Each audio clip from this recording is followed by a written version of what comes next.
Ubisoft dropped their newest update to Valhalla yesterday to prepare us for the Yule Festival, which is the first major piece of free post-launch content. A lot of you stopped by my stream asking, where is the festival? Like, is it not out yet? That's true, it's not out yet, but according to the community manager, Dom, on Twitter, he said that it will be out later this week. So we don't know exactly when, but when it is live, I will be streaming it. So make sure you are subbed and you have the notification bell turned on so you don't miss that. However, yesterday's update did leak a couple of new skills that I wanted to cover. Plus, of course, Ubi added those XP boosters. So as a member of this community that's been covering this game for a while now, I wanted to share my thoughts on that.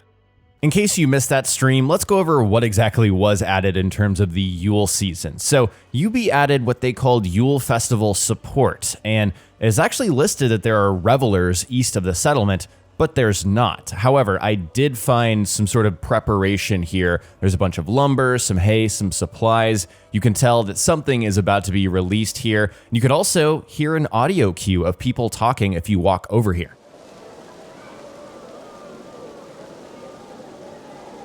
Now, I'm sure some of you are wondering, why did they add this to the update list if there was nothing actually here? Typically, live service games like, Assassin's Creed has turned into, they push big patches ahead of events to get the assets into the game. And then they push out a hotfix to actually activate and add those in. And for me, I think this is so players don't have to download a huge update to jump right into the event. They could just hop right in and it's there in their game, but also to make sure that things are working as intended and working properly. So while a lot of people were disappointed it didn't, come into the game yesterday, it should be here by the end of the week, which means in the next 2 days.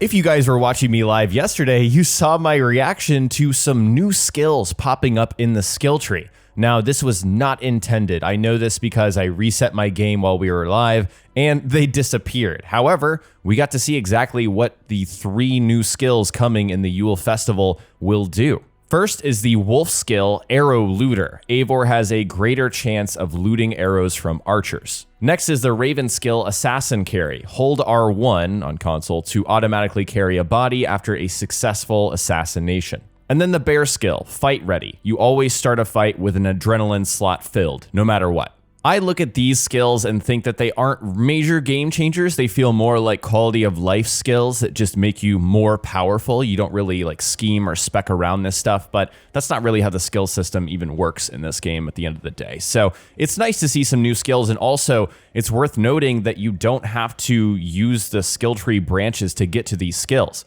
You can immediately access them from the very start, at Power 1. I'm curious to know if there's going to be more skills added or these were just part of the leak. I think it could go either way. One final thing to note, there is a new mysterious section in our bag labeled Exotic Resources. We have no idea what this is for, but I'm sure that the Yule Festival is involved here. I wanted to look back and talk more about the level scaling changes to Valhalla. This has been a hot topic in the community ever since this patch update dropped, and I don't think I really dived deep enough into this. So once again, the balancing changes tweaked the NPC power level behavior. Now, NPC powers will be at a maximum difference of 51 below the player. Those will be highlighted as green instead of the white or the red. They will be green. And then world bosses will match the player's power level when the power exceeds the world boss's base level, which applies to alpha animals, zealots, any world bosses basically. And this applies to all difficulties. When I first read this, I shared my honest thoughts with you guys. I thought that level scaling was needed in this game. I thought this was a positive because in my playthrough, I did a lot of exploring and I was always over leveled for the suggested power level for any given region. For example, I went and did Lincolnshire as power level 250 and just wrecked absolutely everything. I wish there was scaling there because it felt too easy and I was playing on hard. But there's been a lot of blowback. I've seen people say things like power doesn't matter now because the game scales, to your level. World bosses were already hard. I saved this legendary animal fight for when I was a higher level. Now that, saving that fight for later doesn't make any sense because everything is scaled. At the end of the day, it's a little confusing that Ubi made this just a blanket change and didn't introduce an option. This is auto scaling, right? We should be able to toggle this, not be bound by this decision. Personally, I'm speaking for myself, I'm glad to have this because I prefer this kind of scaling given the way that the story plays out and the fact that I was always over leveled. Plus, I prefer challenging combat. I don't like rolling over enemies that are lower than my level. But I'm not everyone, and I think player choice at the end of the day is the most important. So I think that this kind of auto-scaling should be a toggle option in the menu, not something that is just changed. Now, let's talk about these XP boosters. If you guys missed this, and I don't know how you might have, Ubi added boosters, both a silver booster and an experience booster to the Helix store, and this has dominated a lot of discussion in the community over the last 24 hours. And as someone who has covered this game pretty extensively for months and months, you know, back to when it got announced earlier this year, I feel obligated to share my thoughts and let you guys know what I think. And my take is that, guys, I just don't like microtransactions in general. I know a lot of you, are in the same boat. I don't spend my own money on microtransactions. I don't really want them in my single player game.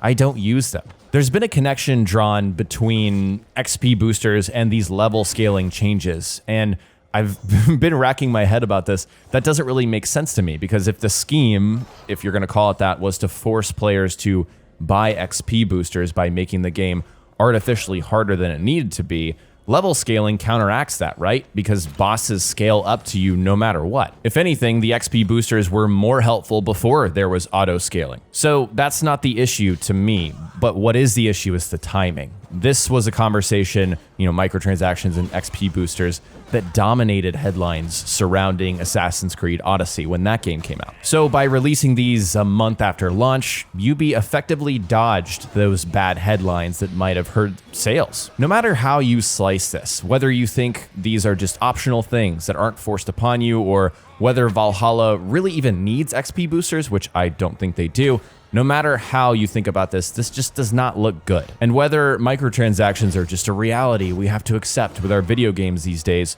or whether we actually have some kind of power to influence Ubisoft by speaking out and saying, we don't like these, we don't want to see them in the future. My position is I just don't support these boosters, and I wish they weren't in my game. If there even is a future where single player games will no longer have MTX, then this is an opportunity to speak out and make your voice heard and make sure that somebody out there is listening to the fact that, yeah, single player games really shouldn't have MTX like this.